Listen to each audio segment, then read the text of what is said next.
Nahmaduhu wa nasta'inuhu wa nastaghfiruh wa na'udzu billahi min syururi anfusina wa min sayyiati a'malina. May yahdihillahu fala mudhillalah wa may yudlil fala hadiyalah. Asyhadu an la ilaha illallah wahdahu la syarikalah wa asyhadu anna Muhammadan abduhu wa rasuluh sallallahu alaihi wa ala alihi wa ashabihi wa man tabi'ahum bi ihsan ila yaumiddin, amma ba'd. Alhamdulillah, kembali pada malam hari ini kita bermajelis dengan kitab Bulughul Maram min Adillatil Ahkam karya Imam Al-Hafidz Ibnu Hajar Al-Asqalani Asy-Syafi'i rahimahullah. Pada malam hari ini pertemuan ke-46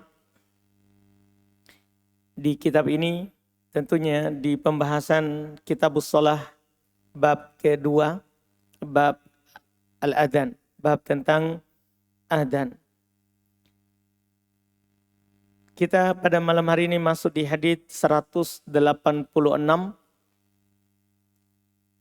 di bab adhan.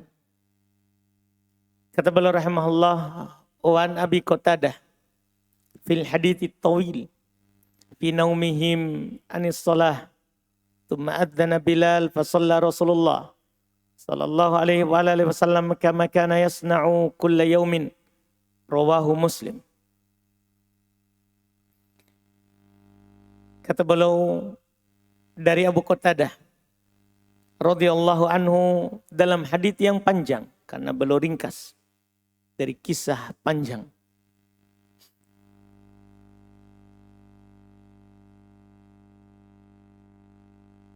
Tentang mereka yang meninggalkan sholat karena ketiduran. Meninggalkan sholat karena ketiduran. Kemudian yaitu langsung dipotong menjadi poin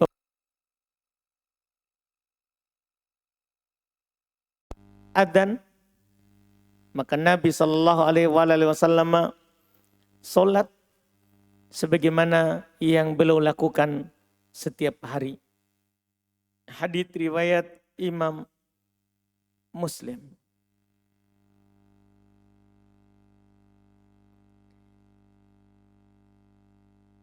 Ini hadits, sumber hadits dalam riwayat Imam Muslim, diriwayatkan oleh Imam Muslim nomor 681, derajatnya sahih. Ini hadits panjang. Jadi pada kisah panjangnya Rasulullah SAW dalam sebuah perjalanan,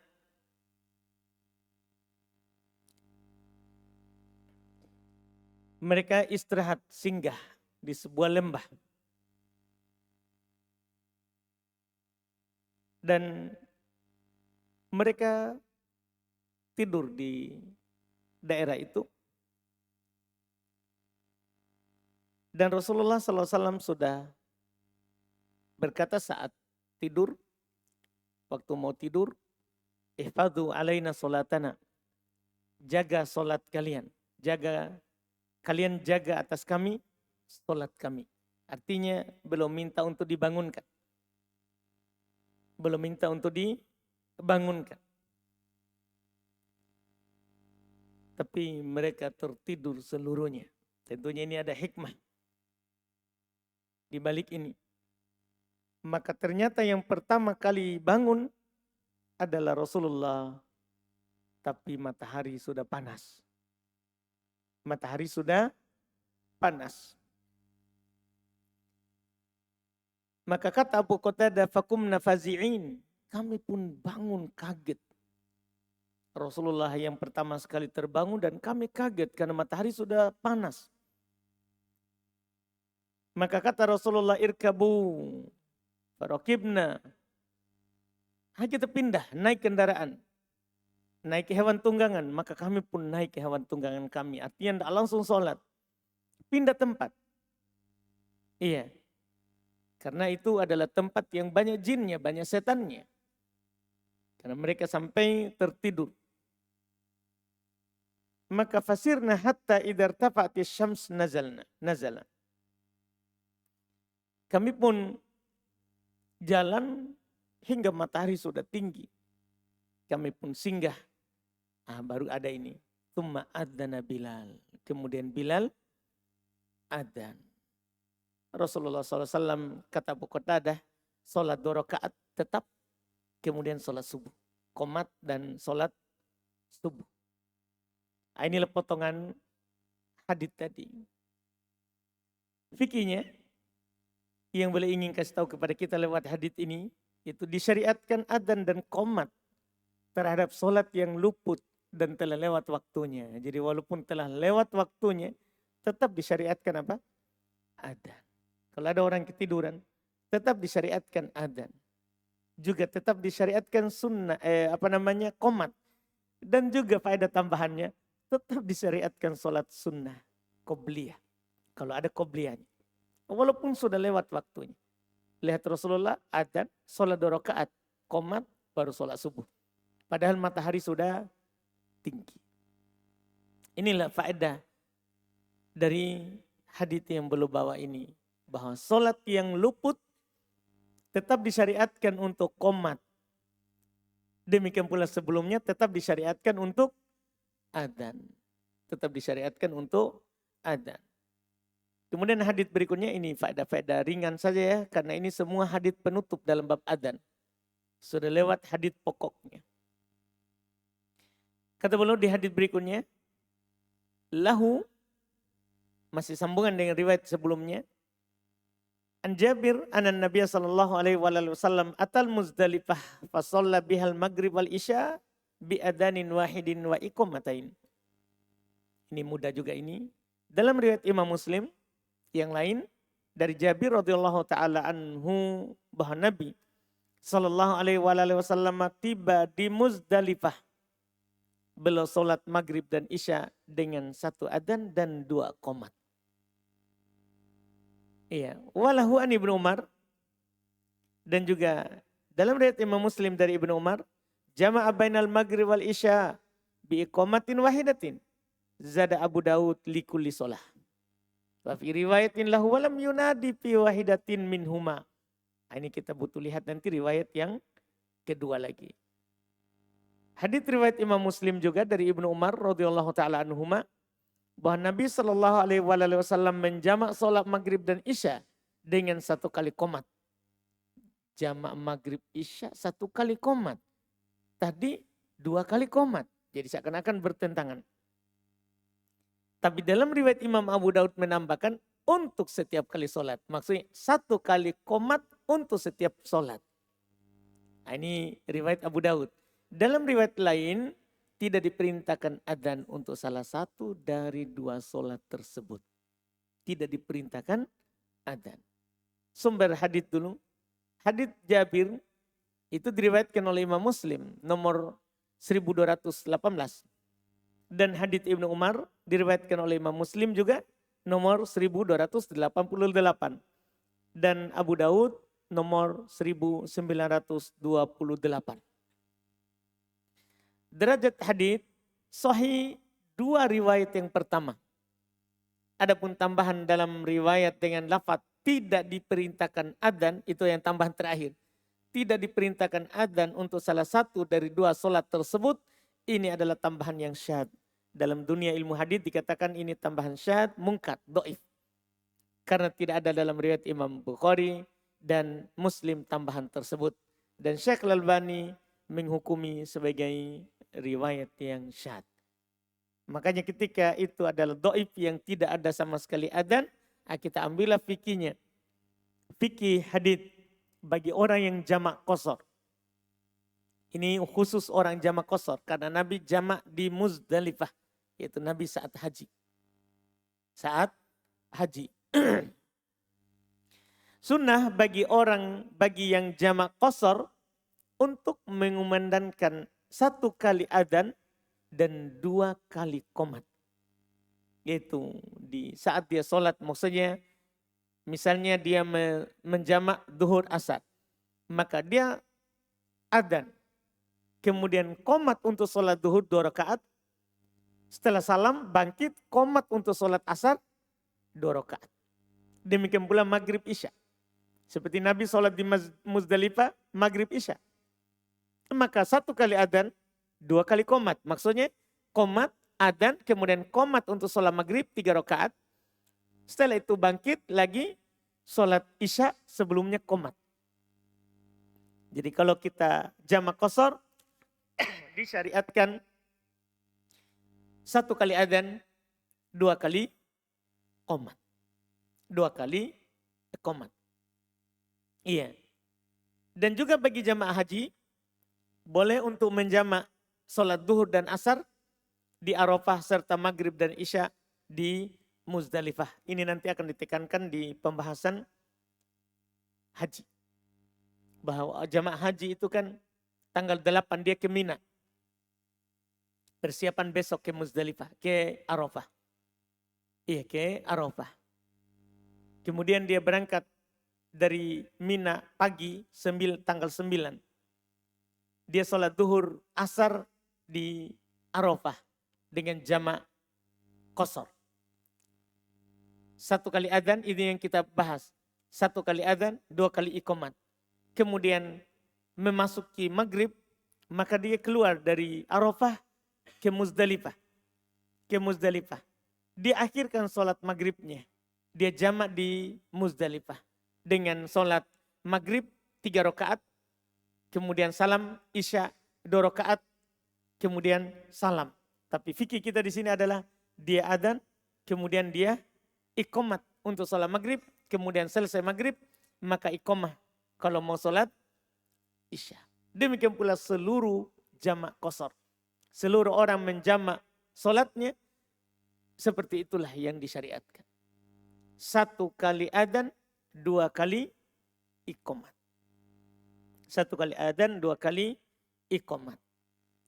Kemudian di hadits berikutnya, hadits 189, 190, kata beliau wa Ibnu Umar wa Aisyah, langsung 2 orang.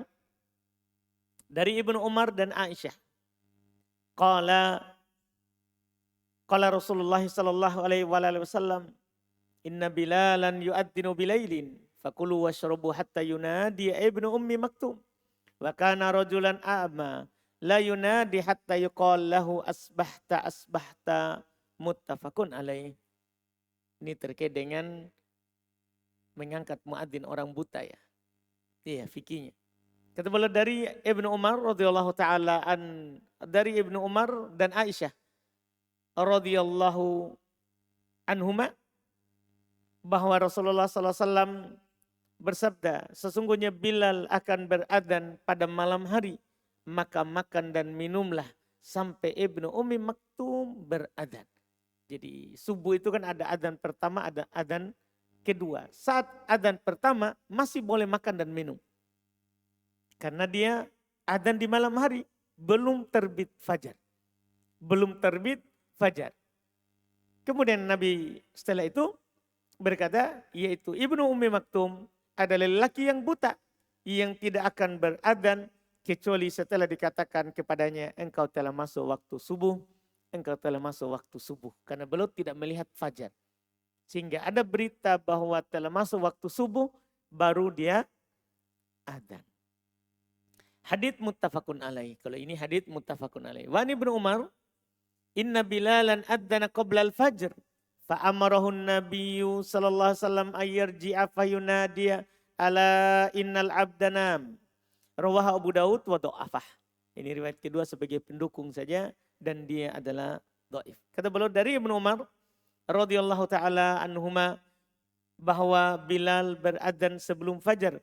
Lalu Nabi sallallahu alaihi wasallam menyuruhnya kembali pulang kemudian berseru, ingatlah bahwa hamba itu butuh tidur. Iya, dia kembali menyeru hamba itu butuh tidur. Jadi untuk menambah lafaz adzan. Sudah adzan baru mau dikatakan lagi ala innal abdanam. Ketahuilah hamba itu butuh tidur. Artinya ini menyuruh orang tidur kembali. Tentunya tidak sesuai dengan tujuan adzan yang pertama. Itu, tapi ini hadis diriwayatkan dan dianggap hadis lemah oleh Abu Daud. Kita lihat sumber hadis. Hadits Aisyah dan Ibnu Umar yang pertama diriwayatkan oleh Imam Al-Bukhari di dua tempat ya, Imam Bukhari dua tempat. Ada nomor 217 dan 626. Dan Imam Muslim di nomor 1092. Dan lafaz hadits yang disebutkan oleh penulis itu milik Imam Al-Bukhari. Dan tambahannya yaitu dia Ibnu Ummi Maktum adalah lelaki buta yang tidak akan beradzan kecuali setelah dikatakan kepadanya, engkau telah masuk waktu subuh, engkau telah masuk waktu subuh. Ini adalah tambahan dari ucapan Al-Imam Az-Zuhri. Jadi itu bukan bagian dari hadits. Jadi haditsnya itu sudah titik dengan ini. Inna bilalan yu'addinu bilailin fakulu washrabu hatta yunadiya ibnu ummi maktum. Sampai situ saja. Bilal adalah lelaki yang sungguh Bilal beradzan pada malam hari sebelum fajar. Makan dan minumlah. Kalau kalian puasa, dengar adzan pertama masih boleh makan dan minum. Hingga ibnu ummi maktum adzan. Kemudian kata setelahnya adalah rojul ibnu ummi maktum, lelaki buta. Ini bukan ucapan Nabi. Nabi tidak begitu. Nabi tidak mengatakan bahwa ibnu ummi maktum lelaki buta. Tidak. Karena Nabi SAW menghindari ucapan-ucapan yang berbau merendahkan. Iya, walaupun secara teori boleh kalau untuk memperkenalkannya. Maka ini bukan ucapan Nabi. Ucapannya ini wakana rojulan a'ma. Ini ucapan dari rawi hadits yaitu Al-Imam Az-Zuhri rahimahullah. Itu beliau menambahkan di tengah lafaz supaya orang tahu kenapa kita nanti Ibnu Ummi Maktum adzan harus tahan makan dan minum. Karena dia kalau adzan sudah terbit fajar dipastikan. Iya, ini supaya dikenal saja, ditahu saja. Jadi ucapan itu adalah dari ucapan perawi hadits, bukan dari ucapan Nabi. Dan hadits Ibnu Umar yang kedua itu diriwayatkan oleh Imam Abu Daud. Derajatnya, riwayat yang pertama sahih dan riwayat yang kedua dhaif, sebagaimana dikatakan oleh Al-Hafidz Ibnu Hajar. Riwayat Imam Abu Daud itu adalah dhaif yang menyuruh kembali Bilal untuk mengatakan ala innal abdanam. Itu riwayat yang dhaif. Fikih hadits. Pertama, disyariatkannya 2 kali adzan pada waktu subuh. Tentunya ini tidak diperselisihkan. Akan disyariatkannya 2 kali adzan di waktu subuh. Mereka hanya berselisih tempatnya as-salatu khairum minan naum. Sebagaimana telah lewat pembahasannya. Jadi perselisihannya itu tempat as-salatu khairum minan naum. Di adzan pertama atau kedua. Itu saja yang diperselisihkan. Adapun masalah subuh 2 kali adzan, itu tentunya tidak diperselisihkan. Tidak diperselisihkan. Hadits ini jelas. Bahwa Nabi memiliki 2 muadzin. Memiliki 2 muadzin. Di waktu subuh. Iya, ada Bilal, ada Ibnu Ummi Maktum. Kemudian faedah kedua, disyariatkan adzan ketika masuk waktu. Dan khusus pada waktu subuh, dikumandangkan adzan pertama sebelum terbit fajar. Ini kami ulang faedahnya supaya tentunya jelas. Walaupun di awal-awal bab sudah kita terangkan bahwa adzan itu disyariatkan ketika masuknya waktu. Tidak boleh seorang itu adzan sebelum masuk waktu. Itu disepakati. Kecuali adzan subuh.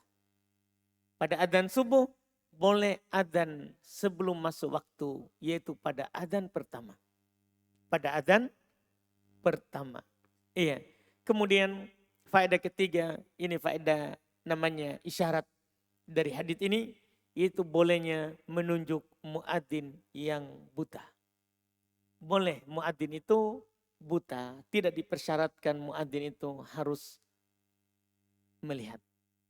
Iya, tinggal nanti masalah amanah waktu adalah ada dari orang yang bisa melihat. Dari orang yang bisa melihat. Kemudian hadits berikutnya.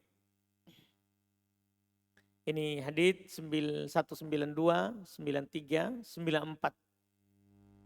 Kata beliau, wa an Abi Sa'id Al-Khudri radhiyallahu taala anhu qala Rasulullah sallallahu alaihi wasallam idza sami'tumun nidaa faqulu mithla ma yaqulul muadzin muttafaqun alaihi walil Bukhari an Muawiyah wali Muslim an Umar fi fadlil qawli kama yaqulul muadzinu kalimatan siwal hayalatain fayaqulu la haula wala quwata illa billah. Ini tentang menjawab adzan. Ini sudah mau hadits penutup. Kata beliau dari Abu Sa'id Al-Khudri radhiyallahu taala anhu, beliau berkata bahwa Rasulullah sallallahu alaihi wasallam bersabda, apabila kalian mendengar adzan maka ucapkanlah seperti yang diucapkan oleh muadzin. Lafaz ini berarti seluruh ucapan muadzin kita ucapkan. Semuanya. Iya. Ini hadits muttafaqun alaih. Dalam riwayat Al-Bukhari dari Muawiyah radhiyallahu taala anhu terdapat hadits yang semisal. Menurut riwayat Imam Muslim dari Umar radhiyallahu taala anhu tentang keutamaan mengucapkan kalimat per kalimat sebagaimana diucapkan oleh sang muadzin kecuali dua hayyalah. Nah, di sini terdapat pengecualian. Dalam riwayat Bukhari itu hayyalas shalah dan hayyal falah, maka hendaknya mengucapkan la haula wala quwata illa billah. Saya kira ini hadis sebenarnya sangat jelas sekali. Ya, terkait dengan menjawab adzan. Sumber hadis Abu Sa'id Al-Khudri diriwayatkan oleh Imam Al-Bukhari nomor 611 dan Muslim 383. Hadis Muawiyah itu diriwayatkan oleh Imam Al-Bukhari nomor 914. Iya. Karena beliau sebutkan dua kali ini di tempat lain. Kemudian hadis Umar diriwayatkan oleh Imam Muslim nomor 385. Derajat hadis sahih fikihnya. Disunahkan bagi yang mendengar adzan untuk mengucapkan seperti yang diucapkan oleh muadzin. Iya. Seperti yang diucapkan oleh muadzin. Ini faedah umumnya. Jadi siapa mendengar adzan, maka disunahkan dia ucapkan seperti ucapannya muadzin. Mendengar adzan di mana? Umum hadits keumumannya semua yang dia dengar. Ini yang pernah ditanyakan. Kalau banyak masjid, muadzin mana yang kita jawab? Kalau masalah menjawab adzannya umum. Masjid manapun yang kita dengar, kita jawab seperti yang dikatakan oleh muadzin. Dan hukumnya sunnah, tidak wajib. Artinya jangan sampai kita terbebani, terus kita, terbebani kita semuanya harus dijawab. Tidak, sunnah kita menjawab seperti ucapan muadzin. Dan itu umum. Karena Nabi cuman mengatakan, jika kalian mendengar. Tidak ada dikatakan di situ, masjid dekat. Masjid jauh, bukan. Yang penting kalian mendengar muadzin adzan, ucapkan seperti ucapannya. Ini umum. Yang penting kita dengar. Kemudian disunahkan ketika mendengar kalimat hayyalas shalah, hayyal falah, mengucapkan la haula wala quwata illa billah. Iya. Berarti kita bisa simpulkan disunahkan untuk mengucapkan seperti ucapannya muadzin kecuali hayyal falah dan hayyalas shalah sebelumnya. Kita tidak ucapkan seperti muadzin. Jadi kalau dia katakan Allahu Akbar, kita Allahu Akbar. Dia ucapkan dua kalimat syahadat, kita ucapkan dua kalimat syahadat. Iya, dia ucapkan hayyalas shalah. Kalau Bukhari Muslim juga sama, kita bilang hayyalas shalah. Dia ucapkan hayyal falah, kita ucapkan juga hayyal falah.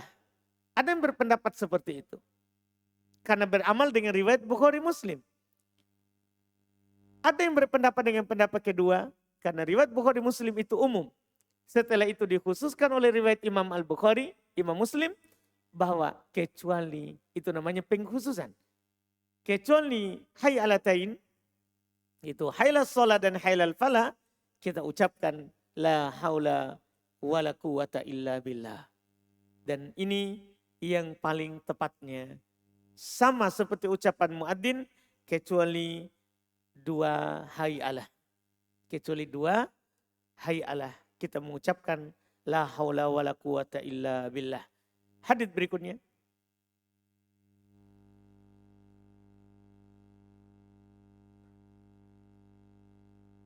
Kata beliau di hadits 195.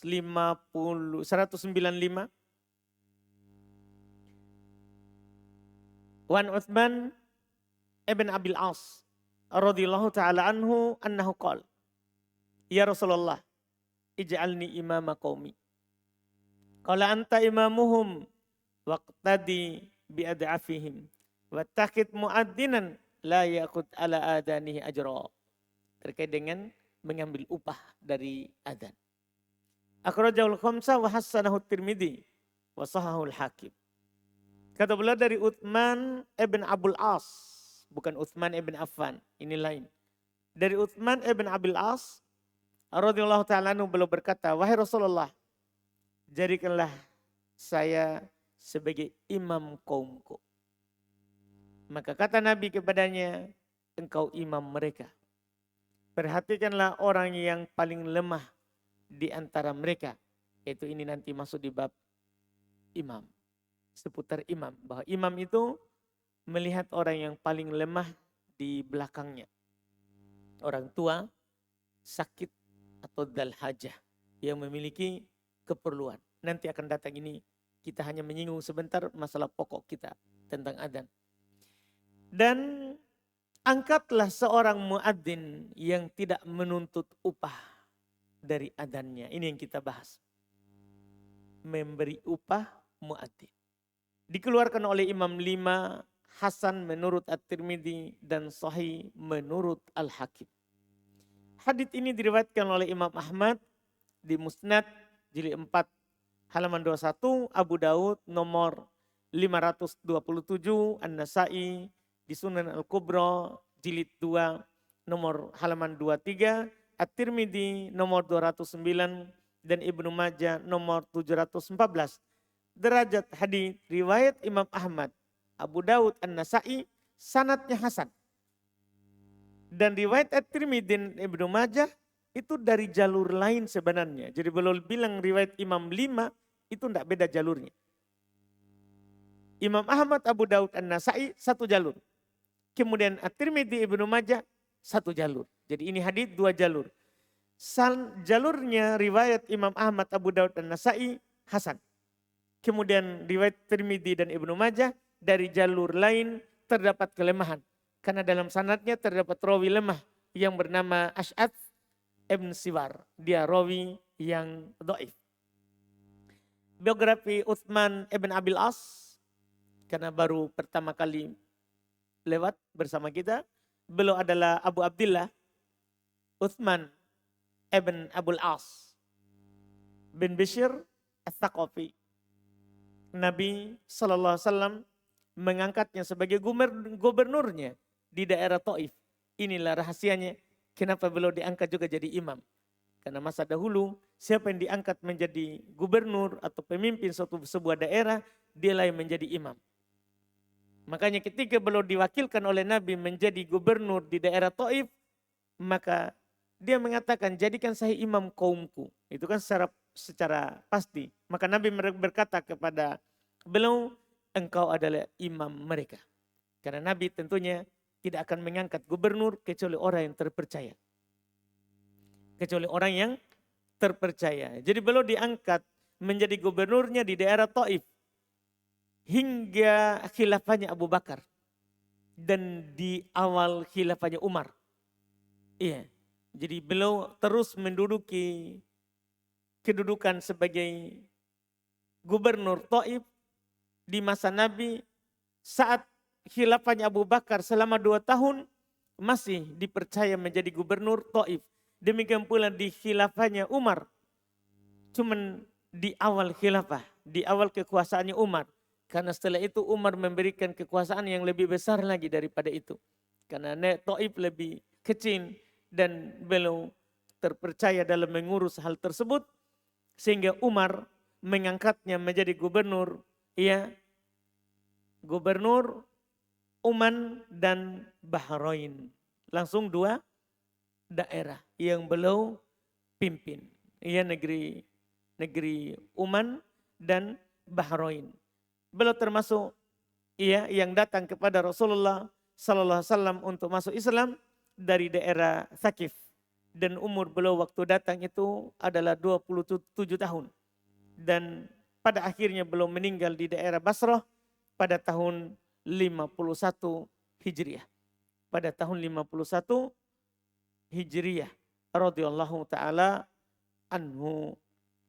Jadi belum masuk Islam di umur 27 tahun. Belum masuk Islam di umur 27 tahun dengan datang kepada Rasulullah sallallahu alaihi wasallam. Fikih hadis, para ulama bersepakat. Ya, para ulama bersepakat bolehnya muadzin mengambil upah tapi dari Baitul Mal. Dulu itu muadzin digaji dari Baitul Mal, rumah harta. Misalnya rampasan perang, atau ada perang yang musuh langsung menyerahkan diri, nanti kan dapat dapat harta rampasan perang tanpa perang. Itu nanti ada jatah dan diperuntukkan di Baitul Mal. Baitul Mal. Iya, karena ada untuk Allah, ada untuk Rasulnya dari 1/5 harta yang diambil. Itu diperuntukkan untuk Baitul Mal. Dari Baitul Mal inilah dibiayai maslahat-maslahat umum seperti gaji imam, gaji muadzin, itu maslahat umum namanya. Maslahat umum. Diambil upah dari situ. Makanya para ulama tidak ada silang pendapat. Boleh muadzin diupah dari Baitul Mal. Cuman kan kayak kita sekarang tidak ada Baitul Mal. Di negeri kita tidak ada. Maka ada kemudian berikutnya lagi. Dan mereka berselisih jika dari selain Baitul Mal. Karena hadits tadi, ambillah muadzin yang tidak mengambil upah. Ambillah dari muadzin yang tidak mengambil, angkat muadzin yang tidak mengambil upah. Mereka berselisih pendapat, yaitu para ulama. Dari selain Baitul Mal, ada yang berpendapat boleh secara mutlak dan ada yang berpendapat tidak boleh secara mutlak. Ada pula yang merinci, yaitu jika karena posisinya sebagai muadzin dia tidak bisa bekerja untuk mencari rezeki, maka boleh dia dikasih upah dan mengambilnya. Dipahamkan? Ini 3 pendapat. Jadinya ada yang mengatakan tidak boleh muadzin itu ambil upah secara mutlak. Ada yang mengatakan boleh secara mutlak. Dia mengambil upah dari adhannya. Dan ada yang merinci, dilihat dari muadzinnya itu. Karena kalau fokus melihat waktu, menjaga sholat 5 waktu, akhirnya dia tidak bekerja, boleh dikasih. Tapi kalau dia punya pekerjaan lain, maka tidak dikasih.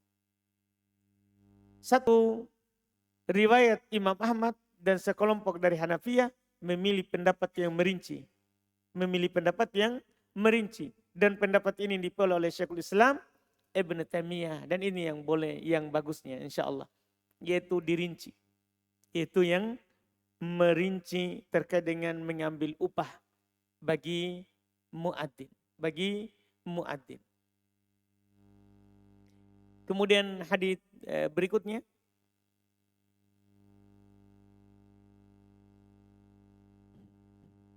Atau nanti ini. Sudah mau masuk waktu.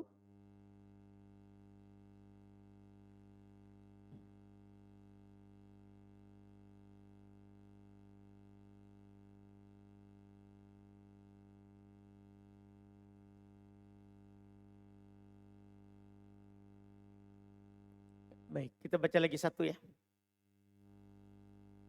Kita baca lagi hadits 196. Kata beliau, wa an Malik ibn Huwairits radhiyallahu ta'ala anhu qala lana an-nabiyyu sallallahu alaihi wasallam, idza hadaratis shalah falyu'adzin lakum ahadukum. Ini ringan insyaallah. Al-hadits akhrajahu sab'ah. Kata beliau dari Malik ibn al-Huwairits radhiyallahu taala anhu bahwa dia berkata, Nabi sallallahu alaihi wasallam pernah bersabda pada kami, bila waktu salat telah tiba, maka hendaklah seseorang di antara kamu menyerukan adzan untukmu sekalian. Dikeluarkan oleh Imam 7. Ini paling lengkap hadits ini. Hadits ini diriwayatkan oleh Imam Ahmad, Imam Al-Bukhari nomor 631, Muslim 674, Ahmad jilid 5 halaman 53, Abu Daud nomor 589, An-Nasai jilid 2 halaman 7, At-Tirmidzi 205, Ibnu Majah 979. 979. Derajat hadis tentunya sahih, tidak diragukan. Ini paling lengkap meriwayatkannya Imam 7. Bukhari, Muslim, Ahmad dan Sunan 4. Biografi Malik. Ya, biografi Malik ibn Huwairits. Rawi terkenal tapi baru ini lewat bersama kita. Beliau adalah Abu Sulaiman Malik ibn Huwairits Al-Laitsi.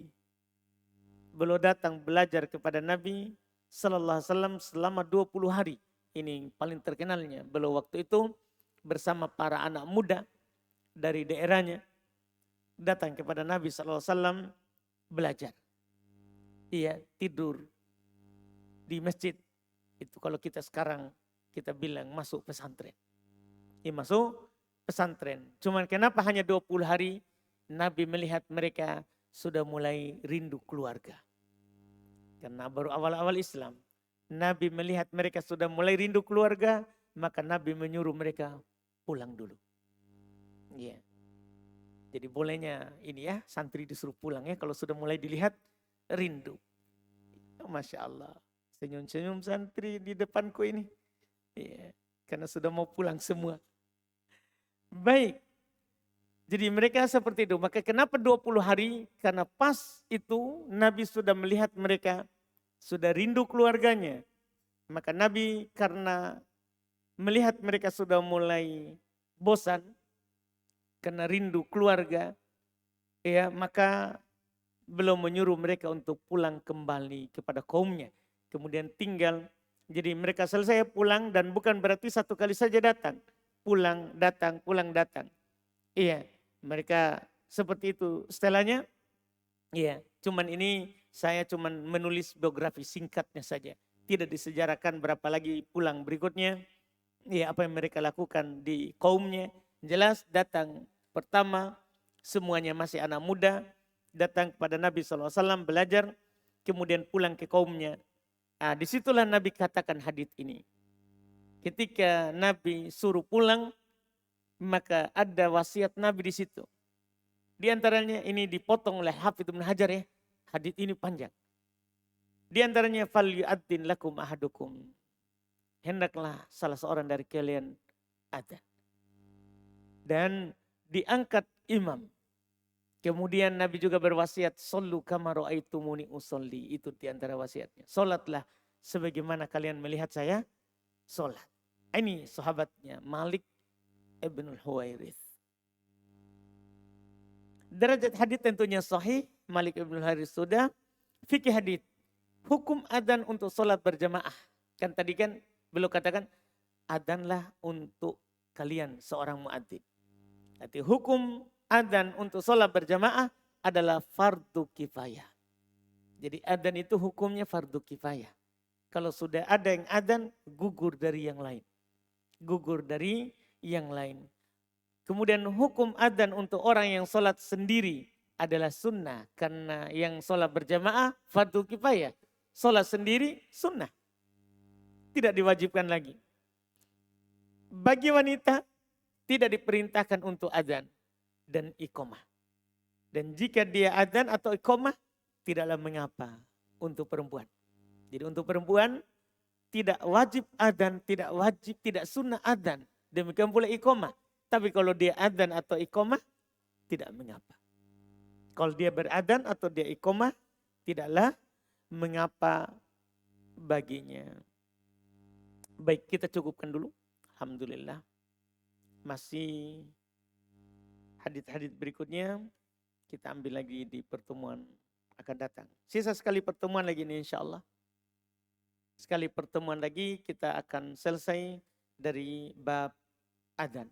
Sekali lagi insya Allah ta'ala karena sisa beberapa hadits. Insya Allah kita ambil hari Senin depan.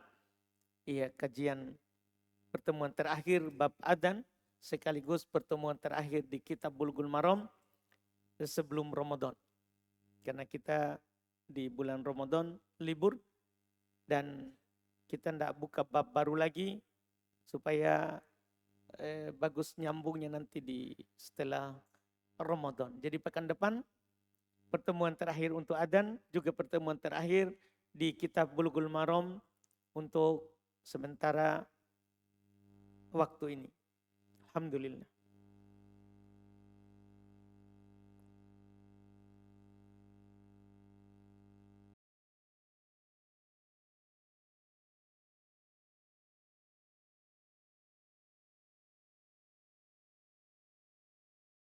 Jawab. Sini ada pertanyaan pertama terkait menjawab adzan. Bagaimana dengan lafaz as-salatu khairum minan naum? Fakulu mithl ma yaqulul muadzin. Ucapkan seperti ucapannya muadzin. Jadi kalau dia bilang as-salatu khairum minan naum, ucapkan as-salatu khairum minan naum. Karena tidak ada yang dikecualikan kecuali hayy alatain, dua hayy ala. Hayy salah dan hayy al falah. Iya, jadi selain itu kita ucapkan seperti yang diucapkan.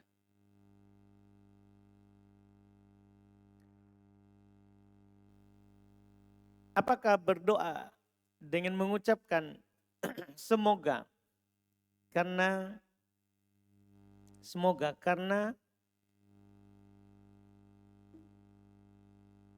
seakan-akan tidak serius dalam berdoa dan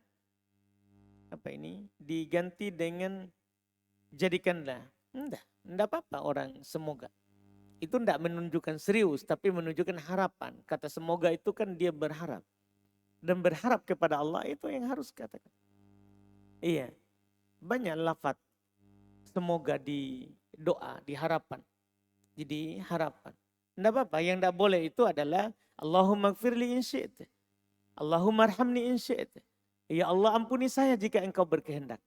Ya Allah rahmati saya jika engkau berkehendak. Ini yang tidak boleh. Ya kalau kita berharap, boleh.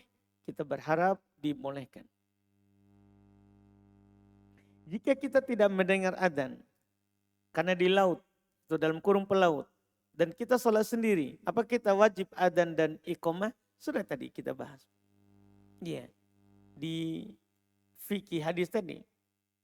Bagi orang sholat berjamaah, fardu kifayah. Bagi orang sholat sendiri, sunnah. Itu tadi yang kita bahas. Bahas terakhir. Mungkin naik pertanyaan sebelum dibahas hadis terakhir. Apakah harus adzan dan iqamah ketika sholat sendiri? Masya Allah. Assalamualaikum. Iya, nah kita sudah bahas. Tapi kita kasih udur. Kita kasih udur. Mungkin sudah naik pertanyaan sebelum hadis terakhir. Ana belum bisa melakukan sunnah dengan sepenuhnya, yaitu memelihara jenggot. Ana masih sering memangkas jenggot ana Ustadz. Dan ana tahu hukumnya Ustadz, bahwa memangkas atau mencukur jenggot itu tidak boleh. Mohon nasihatnya Ustadz.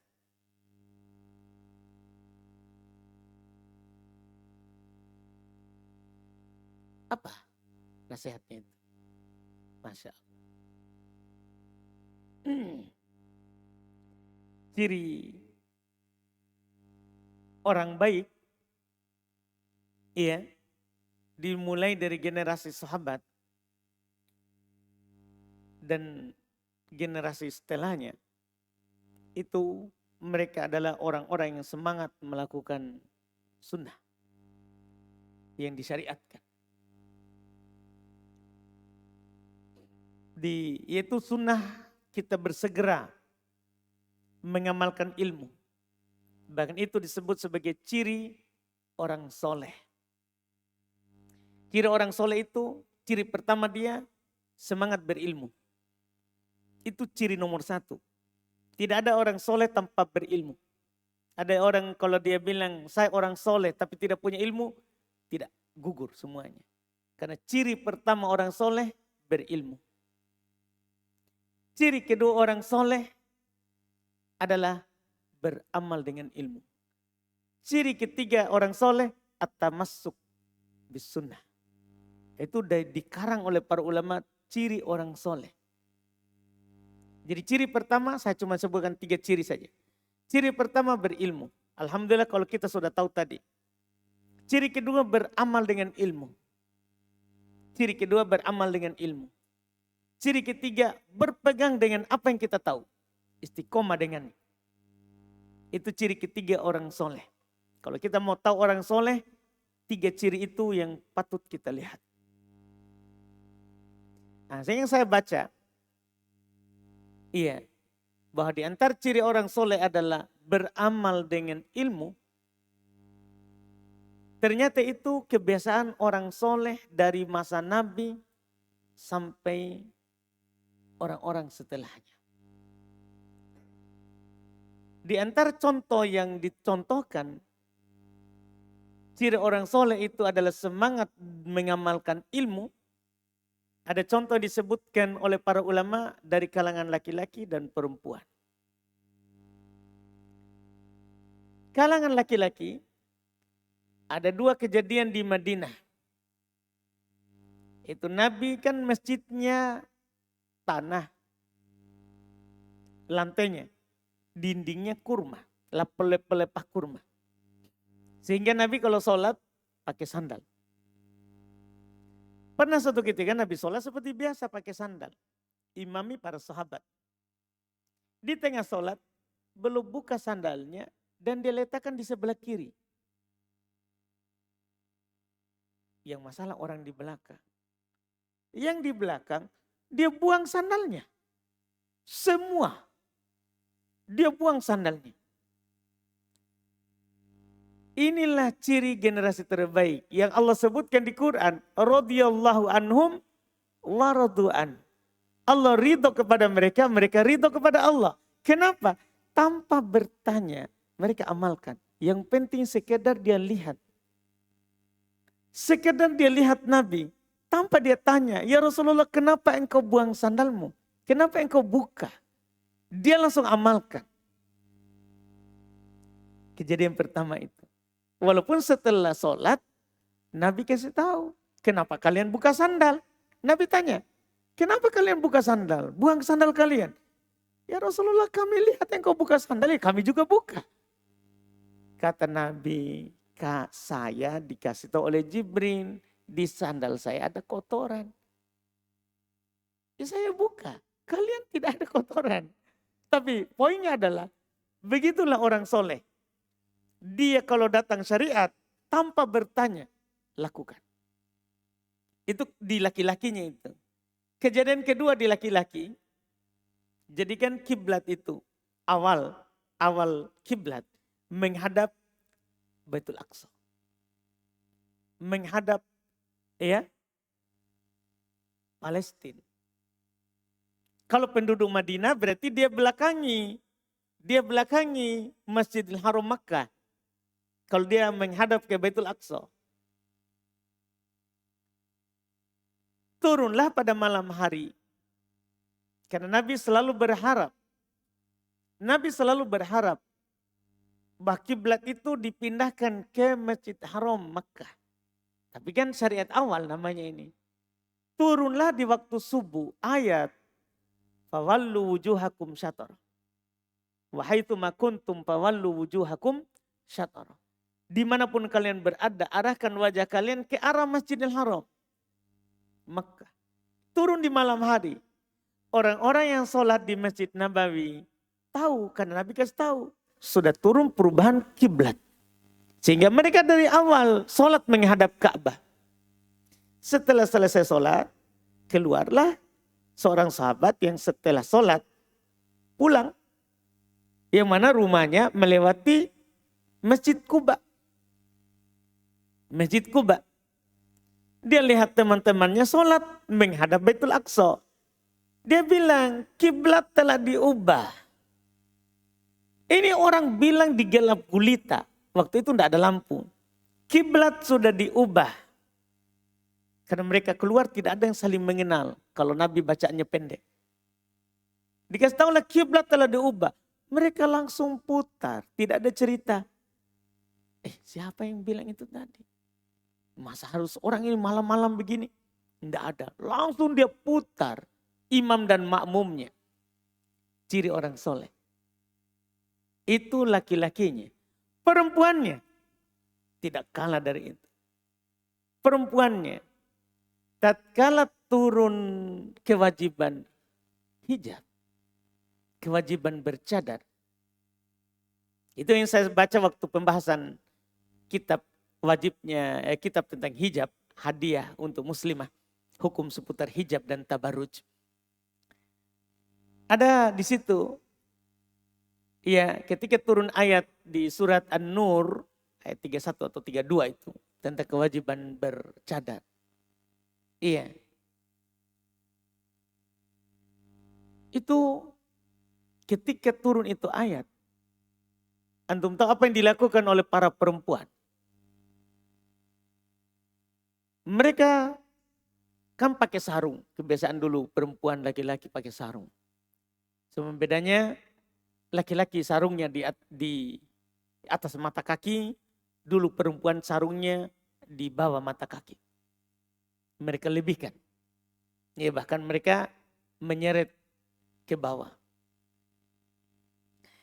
Saat turun ayat hijab kan enggak ada jahit, belum jahit. Cadar belum. Kan turun tiba-tiba. Iya. Turun. Apa yang mereka lakukan? Aisyah radhiyallahu taala anha yang berkata, kami mengukur bagian bawah sarung yang kelebihan ke bawah, kami robek. Jadi dia robek itu sarung bagian bawah, dia lilit wajahnya. Bayangkan, itu ciri orang baik, ciri orang soleh. Mereka sekali dengar, amalkan. Langsung amalkan tanpa bertanya, tanpa bilang, ya Rasulullah kami belum jahit. Kami belum jahit. Bahkan Rasulullah SAW pernah ditanya, mereka yang mau keluar sholat id, temannya, saudarinya pinjamkan jilbabnya. Tidak ada dibilang nanti dulu. Enggak, langsung diamalkan. Langsung dia amalkan. Ini mereka, kita juga kalau mau menjadi orang baik, menjadi seperti sahabat, harus kita bersemangat mengamalkan ilmu yang sampai kepada kita. Apalagi Allah berfirman, wa ma'atakumur rasulu fakhuduh, wa manahakum anhu fantahu. Apa yang dibawa oleh Rasul, ambil. Iya. Dan apa yang dilarang oleh Rasul, tinggalkan. Dan juga Nabi SAW katakan, addu alaihi bin nawajid. Gigit sunnah itu dengan gigi geraham kalian. Artinya pegang dengan kuat. Iya, jangan dilanggar. Lakukan seperti yang disuruh. Lakukan seperti yang disuruh. Ini yang disebutkan diantaranya. Semoga bisa menjadi nasihat untuk kita semuanya. Semangat melakukan sunnah dan semangat mengamalkan apa yang sampai kepada kita. Wallahualam. Kita adzan dulu.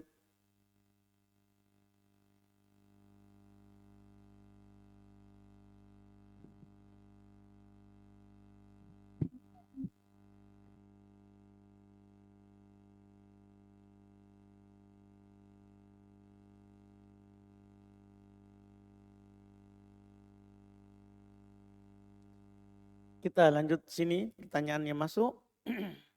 Apa hukum ketika kita sedang mandi junub, kita lupa satu tata cara mandi junub dan teringat ketika sudah melakukan tata cara selanjutnya berikutnya.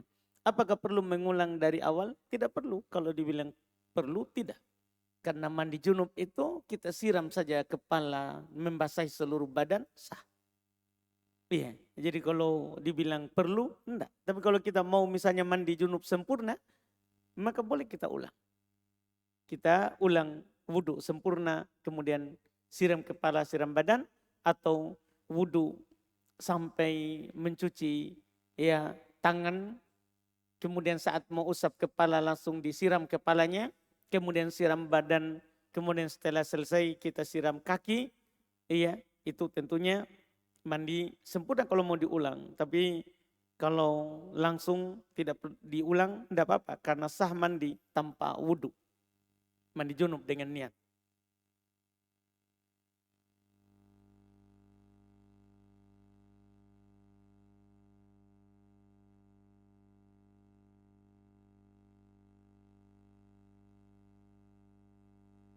Ada hadits yang pernah saya dengar bahwa jika seorang mendapatkan 40 hari 40 malam salat berjemaah bersama imam tanpa tertinggal takbiratul ihram, maka dia akan mendapatkan dua hal. Dua perkara, terbebas dari api neraka, kedua terbebas dari sifat munafik. Apakah ada syarat lain dari hadits ini? Tidak, syaratnya hanya seperti itu saja yang disebutkan di hadits, yaitu mendapat takbiratul ihram bersama imam. 5 waktu selama 40 hari. Bukan 40 hari 40 malam, bilang saja 5 waktu selama 40 hari. 5 waktu selama 40 hari. Apakah wajib bagi seorang anak perempuan untuk memberi uang dan nafkah orang tua? Kalau anak perempuan tidak wajib. Anak perempuan tidak wajib, apalagi dia kalau sudah menikah. Karena kalau sudah menikah, ya tentunya dia dinafkahi oleh suaminya. Dan kalau dia mau memberikan nafkah kepada orang tuanya, boleh dengan izin suami. Dengan izin dari suami.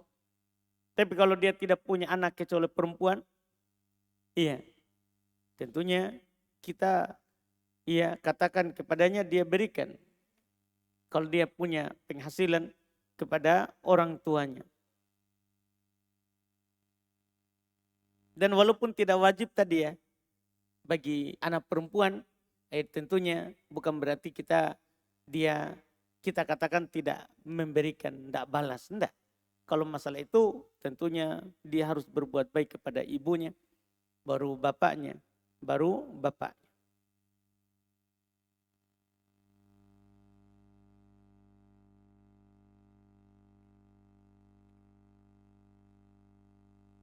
Bagaimana hukum anak yang sudah berpisah dengan orang tuanya, lalu anaknya sama istrinya masuk Kristen? Naudzubillah. Apakah bapaknya wajib menafkahi anak yang sudah berpindah agama? Iya, kalau anak sudah menikah, itu sudah tidak wajib lagi, sudah bekerja. Sudah menikah, tidak wajib lagi bapak menafkahinya. Iya, tidak wajib lagi bapak menafkahinya, orang tuanya. Yang kita harus pahami juga, warisan tidak dapat. Orang kalau sudah beda agama, itu tidak saling mewarisi. Jadi warisan saja tidak, apalagi nafkah. Kata Nabi SAW, la yarithul muslim al-kafir, wa la yarithul kafir muslim. Seorang muslim tidak mewarisi harta kepada orang kafir. Jadi kalau ayahnya muslim, anaknya kafir, tidak ada warisan. Tidak ada warisan. Demikian pula sebaliknya. Seorang kafir tidak mewarisi muslim. Seorang kafir tidak mewarisi muslim. Wallahualam. Jika imam sementara itidal, yaitu mengucapkan sami Allahu liman hamidah, dan saya sementara turun ruku, apakah saya harus menambah rakaat? Ustadz, kalau kita dapat dari berdiri, iya, seharusnya kita langsung ikut. Karena Nabi katakan idza raka'a farka. Kalau imam ruku, langsung ruku. Langsung ruku. Kalau kita dapat dari berdiri. Bahkan kalau kita masbuk, pas dapat ruku, seharusnya kita Allahu Akbar ruku. Tidak boleh menanti dan menunggu. Iya, wallahualam kenapa kita ini tidak dapat Kenapa kita imam sudah sami Allahu liman hamidah, kita baru ruku. Jika saya tidak menambah waktu itu, apakah saya harus mengulang sholat ke Ustaz? Kita tidak tahu ini kenapa kita tidak dapat sampai dia sami Allahu liman hamidah. Kalau kita masbuk baru datang, tidaklah sempat ruku kecuali ucapan imam sudah sami Allahu liman hamidah, kita tidak dapat. Kita tidak dapat karena kita tidak dapat ruku kalau imam sudah bangkit. Kalau imam sudah bangkit. Bagaimana hukumnya jika saya mandi saat haid saya tidak lancar lagi. Saat haid saya tidak lancar lagi. Maksudnya mandi suci atau apa? Kalau masih keluar cuman tidak lancar, itu tentunya kalau mandinya boleh, cuman mandi suci dari haid tidak dilihat lagi darahnya. Dicek dulu darahnya, apakah tempat keluarnya sudah bersih, ya, atau sudah keluar tanda suci, itu dilihat. Dilihat dulu, cek dulu hal tersebut, wallahu alam.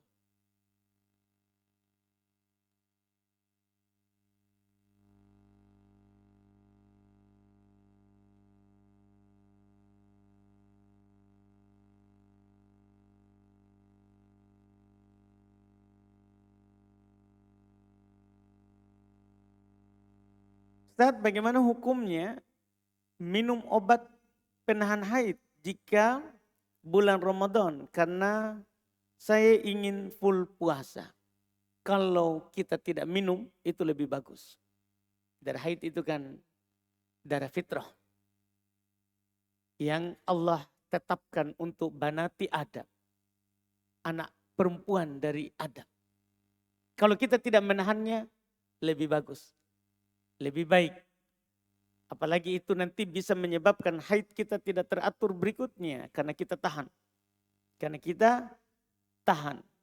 Itu adalah ketentuan yang ditentukan oleh Allah. Dari haid itu juga penyakit. Jadi kalau kita tidak tahan biarkan keluar, bagus. Tapi kalau qadarullah kita tahan misalnya. Dan kita tidak haid, puasanya sah. Puasanya sah. Tapi kalau tidak ditahan, lebih bagus.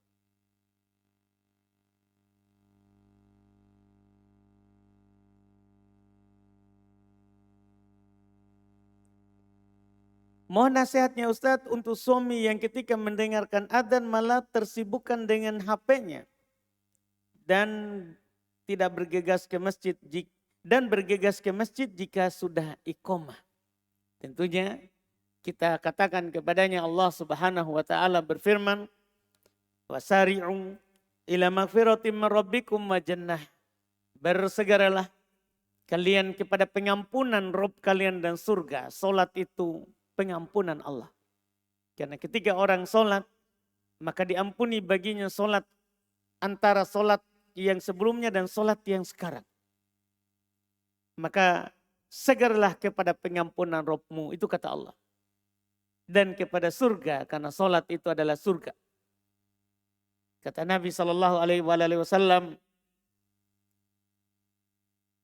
man hafadhu ala salawatil khams, ruku'ihinna wa sujudihinna, wa alima annahunna min indillah, wajabat lahul jannah. Siapa yang menjaga salat 5 waktu, dia yakin, dia jaga ruku'nya, dia jaga sujudnya, dan dia yakin itu salat kewajiban dari Allah, maka wajib baginya surga. Wajib baginya surga. Maka itulah kata Allah, bersegeralah kepada pengampunan Tuhanmu dan surga. Iya, surga. Tuh HP tidak dibawa mati dan tidak bisa menjamin surga untuk kita.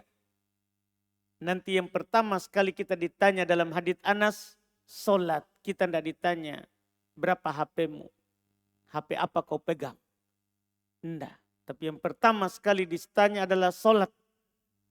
Kalau baik, kata Nabi, idza solahat, solah sairu amali. Kalau baik solatnya, maka baik seluruh amalannya. Artinya kalau solat itu kita adalah solat yang diterima, amalan kita yang lain aman.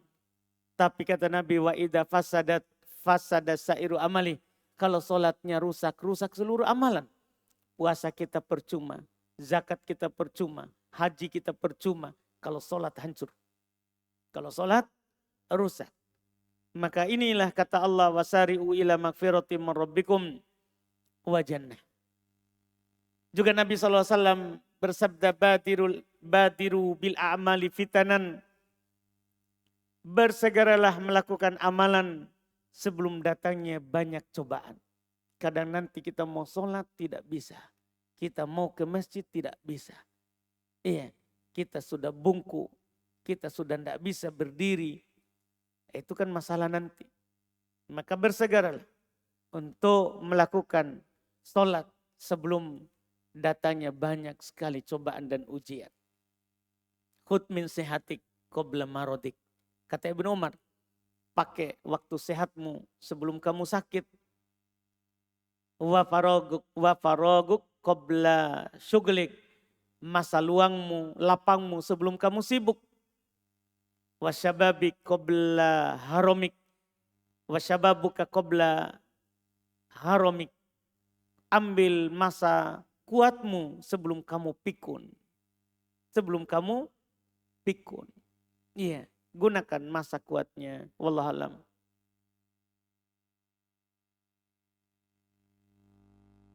Bagaimana kriteria afwat? Apa afwat? Yang boleh dinikahi. Semua akhwat boleh dinikahi.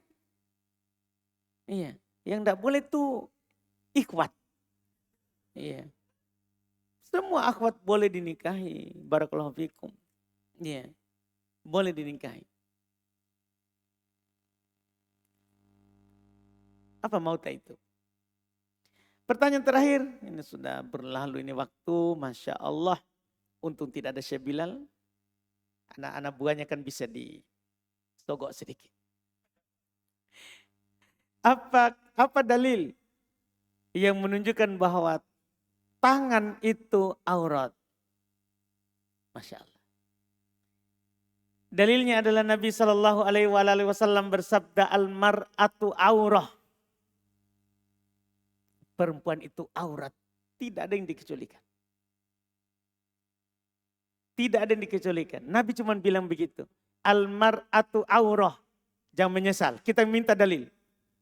Iya. Orang yang belajar itu sebenarnya tidak perlu minta dalil.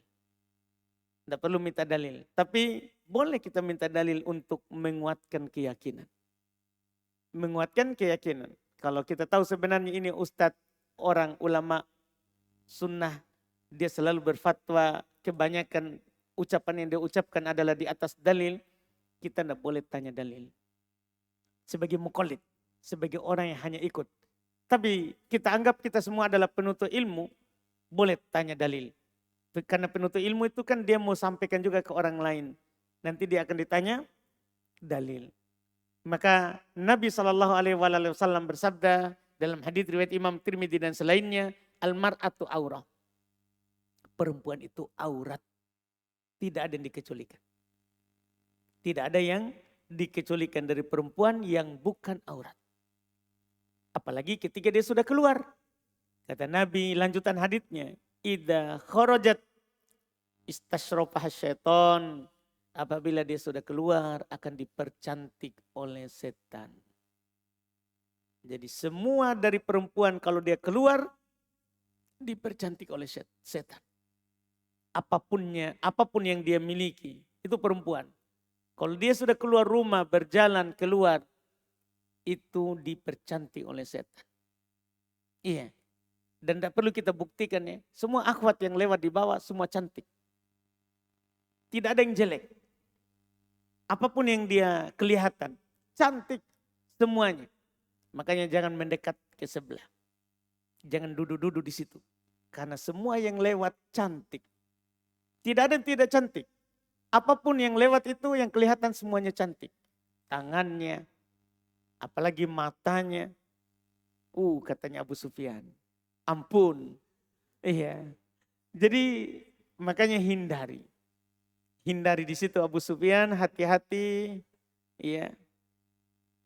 Alhamdulillah. Jadi itu kalau kita tanya dalil, kita cukupkan dulu alhamdulillah.